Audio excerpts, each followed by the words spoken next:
First things first, I'm Jenna Wolf. That is the Hall of Famer, Cris Carter. That is, don't turn me down. It's going to go way off. We got a big show. This is our lead NBA analyst. Yeah. Nick, I got not a sure title what now. your middle name is, right? What is your middle name? Jenna, you're missing him.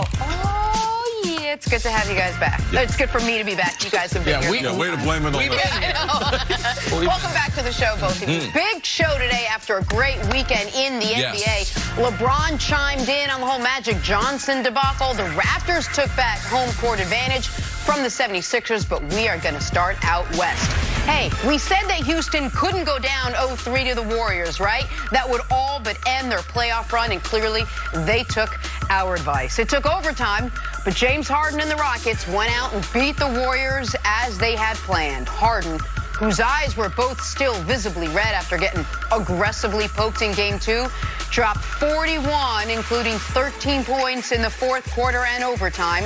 It's 2-1 Warriors now. We got ourselves a series. All right, Nick, I'm going to start with you. How did they do it? How did the Rockets win Game 3?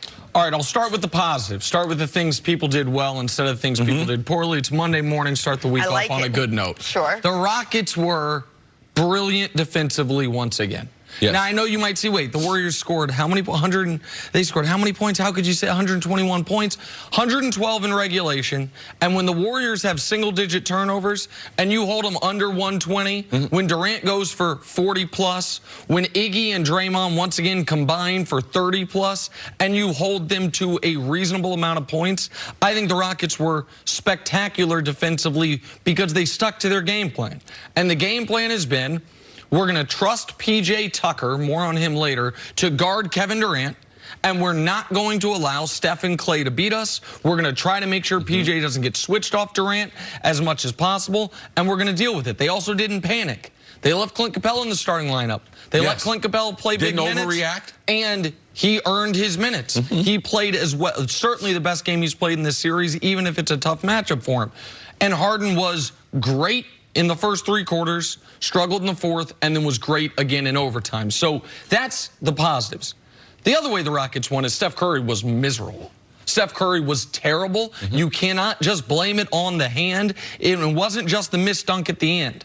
Going into the missed dunk at the end, he was 2 of 7 at the rim. The hand had nothing to do with him on a critical fourth quarter possession, seeing Austin Rivers get the basketball, and then just deciding, I'm going to turn and run the other way, and Austin Rivers hitting a three.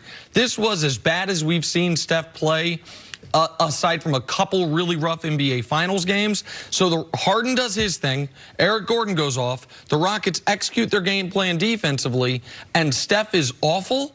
That's how the Rockets gave us the chance of getting a series with a win tonight. Yeah, they were able to keep the second chance points down. Didn't give them a lot of rebounding. The Rockets in this game, to me, they were trying to find themselves. And I think you used a great word. They had patience. They didn't panic. Because there was an opportunity there where, oh man, this is going to end like last year's game did, especially when they went through the drought offensively. But if you look at the Capella did not panic with that. He had a great game out of him for what they want him to do. And Shumpert off the bench was able to give them some minutes. Couple shots, and those 3-pointers, I mean, they weren't expecting that. But collectively, this to me was an organizational win because they're the only team in the NBA that really has real confidence going against Golden State. And you're down 2-0. You're coming back to your place. Tight game going back and forth. The Warriors and Kevin Durant are playing well enough that you feel like, man, they're going to hit a shot. Steph and them, Clay and them are going to hit a shot at the end.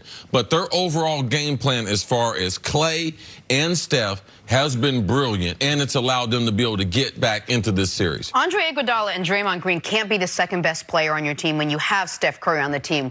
When Kevin Durant goes for 46 and you don't win, you have to ask yourself, where are the rest of the Warriors that we've been lauding this entire season? This is the moment that the Warriors team was put together for. Listen, there's no getting around how poorly Steph played. In the fourth quarter and overtime, he was 0 for 6 with 0 rebounds, 0 assists, a couple awful defensive plays, and 4 personal fouls.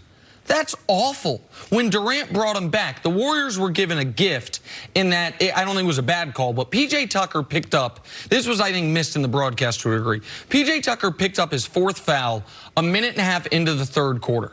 He then didn't come back in the game until 2 minutes into the 4th quarter. So in that 12-minute stretch, Kevin Durant scored 24 points. In that 12-minute stretch, Kevin Durant was out there the entire time, and Kevin Durant got the Warriors from down double digits. Yeah, they ran their offense through him. They ran everything through him, and the Rockets had no answer. P.J. Tucker is going to be first-team All-NBA defense this year. He is right now playing like, all things considered, the 2nd most important player on the Rockets, ahead of Chris Paul, ahead of Eric Gordon, because of what he's doing, not only defensively, but on the boards. You mentioned not giving the Warriors second chance points. The Rockets had 17 offensive rebounds themselves. So many of those were 6'4" P.J. Tucker coming in, fighting his way in and getting them. So he got in foul trouble, and that's what let the Warriors come back in the game.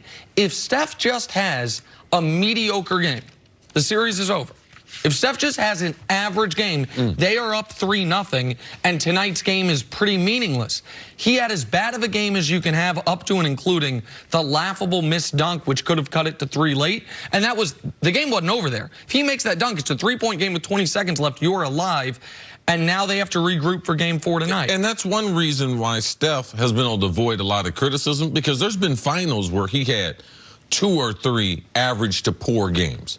But he had Kevin Durant. He had Draymond. He had Clay. Like, these guys came to the rescue. That was really the only difference in game number 3. They didn't have anyone else to bail him out. So now you're really looking at Steph, and as Nick pointed out, it was his worst playoff game at the worst time, because now, I mean, this series can go either way. Game number 4 in Houston tonight. It's going to be exciting to see what kind of adjustments Houston's going to make in game number 4, because I still believe that there are a couple adjustments that they feel like they can make as the series continues to go on. Yes. Listen, the Rockets played incredible ball, and it took overtime to win game 3. The Warriors did not play incredible ball. Some of their stars, besides Kevin Durant, played far under what their ceiling is. You know that they've got another gear. How do the Rockets compete in game 4? Well, listen, we talked about it for game 3, and it didn't happen. They were able to win it anyway.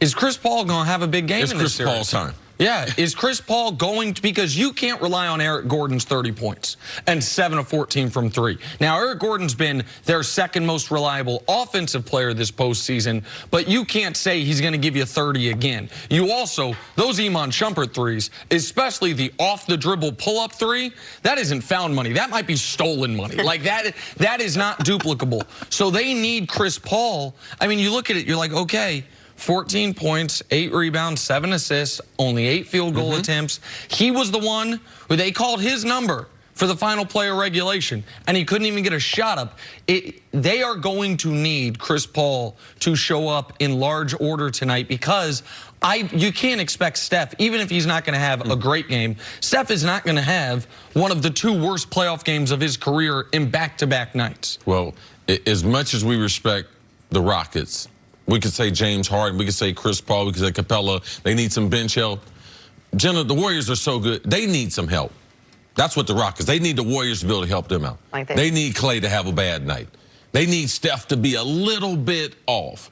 They need KD to come back to normal regular season KD, not postseason KD. And they still got to take some chances. You still got to leave Iguodala wide open and force him to be able to make those shots. But as well as the Rockets have played in game number 3, they still need some help from the Warriors, I believe, to get it to 2-2. One last note, because Steve Kerr said there's a chance that Boogie, if they advance, comes back at some point this postseason. Not this series, but this postseason. I think that's really unlikely. But as far as Boogie's impact on this series, the Rockets were one of the teams, I believe, that was not afraid of the Warriors with Boogie, that didn't think that would make them better. Watching this series and watching how they have no punch off the bench whatsoever, watching how the offense goes to die when it's not that starting 5 out there, they're missing Boogie Cousins, because they would have a 6th legitimate player. Once again, you look at Saturday night's game, and it's like, wait, what did the bench do? You got 2 from Looney, 2 from McKinney, 3 from Livingston, and that's it. Jonas Jerebko's getting minutes and just getting run off the court. The Warriors have right now their starting 5, and that's all they've got. All right, game 4 from Houston tonight. We shall see. Coming up, Is Kawhi Leonard the best player so far this postseason? That's next on FS1. You can always check us out on the Fox Sports channel on SiriusXM. We'll be right back.